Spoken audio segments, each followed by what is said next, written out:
one of the environmental catastrophes, one of the great environmental catastrophes of our time, is unfolding tonight off the coast of Denmark. The Nord Stream pipelines, which are enormous Russian-owned conduits that carry natural gas from Russia to Western Europe, have been breached.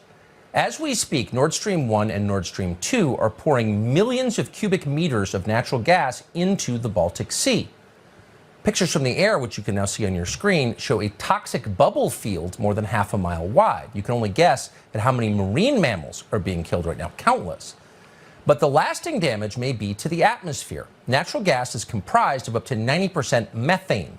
Methane, as Joe Biden has often told you, is the key driver of global warming, which is, of course, an existential threat to humanity and the planet. So if you're worried about climate change, what just happened to the Nord Stream pipelines is as close to the apocalypse as we have ever come.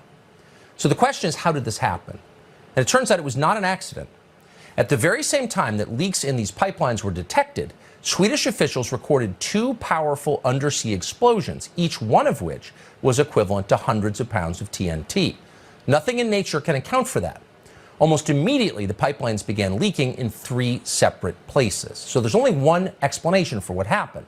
This was an act of industrial terrorism. That was very obvious to the Prime Minister of Poland, and he wasted no time in saying so. Watch. Today, we are also dealing with an act of sabotage.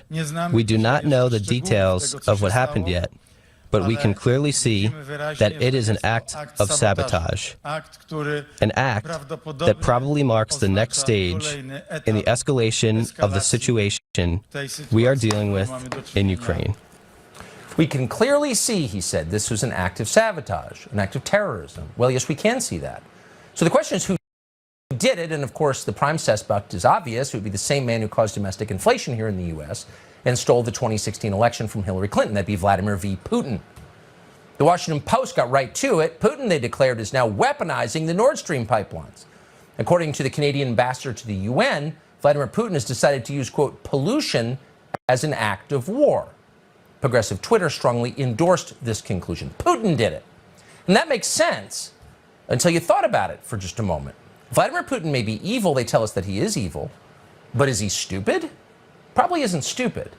And yet, and here's the strange part, if you are Vladimir Putin, you would have to be a suicidal moron to blow up your own energy pipelines. That's the one thing you would never do. Natural gas pipelines are the main source of your power and your wealth, and most critically, your leverage over other countries. Europe needs your energy, now more than ever with winter approaching. If you can't deliver that energy, then countries like Germany have no need to pay attention to what you want. You're in the middle of a war, an all-hands-on-deck war, so you need all the leverage you can get. Under these circumstances, there is no chance you would blow up Nord Stream 1 or 2. Not now, obviously. In fact, it's so obvious that even our famously dim Secretary of State, Tony Blinken, seemed to acknowledge it. Sabotaging Nord Stream, he said today, is, quote, clearly in no one's interest. Right, but really only half right. It is true that blowing up Nord Stream does not help Vladimir Putin. He would not do that. Why would he? But that doesn't mean that other countries wouldn't consider doing it. They would consider it, and we know they have considered it because at least one of them has said so in public. In early February, less than 3 weeks before the war in Ukraine began, Joe Biden suggested on camera that he might take out these pipelines. Watch. If Russia invades, that means tanks or troops crossing the border of Ukraine again. Then there will be no longer a Nord Stream 2. We will bring an end to it. How will you do that exactly, since the project and control of the project is within Germany's control? We will, I promise you, we'll be able to do it. Notice how he phrased that. And he's the president, doesn't phrase things by accident, particularly when he's reading off cards. He didn't say, I will pause the delivery of gas from Russia to Germany. He said, there won't be a Nord Stream 2. We'll put an end to it. We'll take it out. We'll blow it up. How will you do this? He was asked. I promise you we will be able to do it. They thought this through. And yet those watching, very much including us, didn't take Biden seriously when he said it. This is the president who has declared climate change the most pressing emergency in the history of the world. This is the man who lectures you about using a wood stove or driving an SUV because of its emissions. This is the guy who spent billions trying to mitigate cow flatulence because methane. Would that guy really blow up a methane pipeline in the middle of the Baltic Sea? It was hard to imagine. That would be an unimaginably reckless act. That would be the kind of thing you would do if you wanted to start a nuclear war. It would be insane. And yet, in retrospect, it's obvious they were thinking about this because Joe Biden wasn't the only person to suggest it. Toria Nuland at the State Department said pretty much the very same thing. Nuland is a lifelong war cheerleader. She worked to bring about the Iraq invasion, never apologized, kept going. She helped engineer the coup that overthrew the Ukrainian government some years back. So capable, clearly she's capable of anything. But environmental terrorism, even for Toria Nuland, that seemed too much, too extreme. And yet here she is in January. With regard to Nord Stream 2, we continue to have very strong and clear conversations with our German allies, and I want to be clear with you today. If Russia invades Ukraine, one way or another, Nord Stream 2 will not move forward. One way or the other, we'll stop Nord Stream. Now, looking back, those words seem chilling 8 months later as natural gas pours into the Baltic Sea and into the atmosphere. So you have to ask, could the Biden administration really do something like this?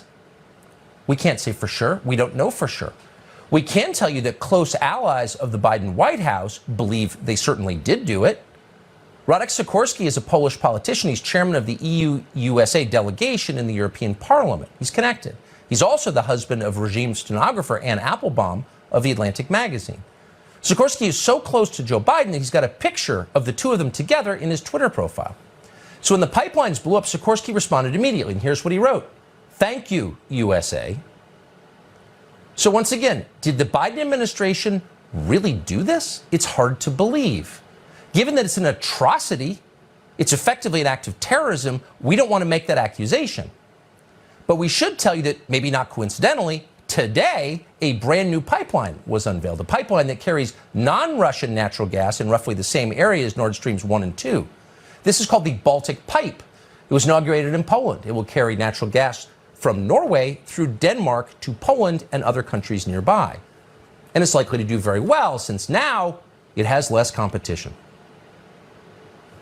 Making sense? What does the White House say about this? How are they accounting for what happened today? Well, they're not exactly enthusiastically denying responsibility for it. Instead, they're looking at the upside. Here's the president's publicist noting that the destruction of yet another energy pipeline is yet another opportunity for you to buy an electric car. As you all know, these pipelines weren't pumping gas into Europe at this time. NS2 was never operational, as you guys know. NS1 has not been operational for weeks because Putin has weaponized energy, and we have said this many times before. This just drives home the importance of our efforts to work together to get alternative gas supplies to Europe and to support efforts to reduce gas consumption and accelerate true energy independence by moving to clean energy economy.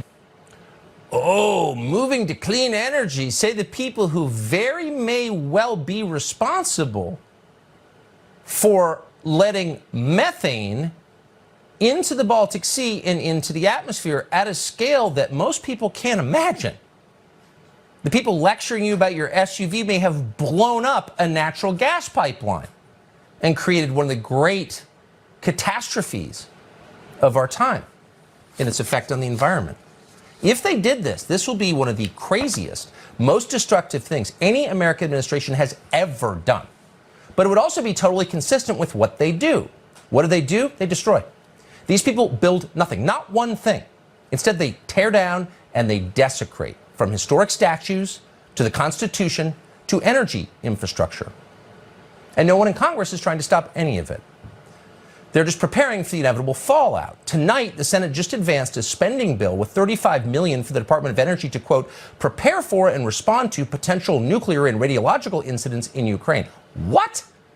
The spending bill also brings the total U.S. expenditure on Ukraine, the war, but also funding its government and energy for Ukraine, to $67 billion on the eve of what could be a massive economic disruption. here to our economy. $67 billion. How much is that? Well, it's more than Russia's entire military budget last year.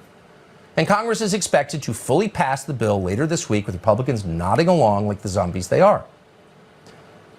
What will be the effect of this? Every action has a reaction, equal and opposite. Blow up the Nord Stream pipelines? Okay, we've entered a new phase, one in which the United States is directly at war with the largest nuclear power in the world. Doesn't mean it will go nuclear immediately, but it does suggest there could be consequences. If we actually blew up the Nord Stream pipelines, why wouldn't Russia sever undersea internet cables? What would happen if they did that? What would happen if banks in London couldn't communicate with banks in New York? Just that one piece of it, leaving aside its potential effects on our power grid. But let's just say the banks couldn't communicate with each other for one day. What would the economic effect of that be? Oh, we would cascade downward into your house. We could have an actual collapse. We could wind up very quickly in third world conditions. Those are the stakes. Have the people behind this, the geniuses like Toria Nuland, considered the effects? Maybe they have. Maybe that was the point.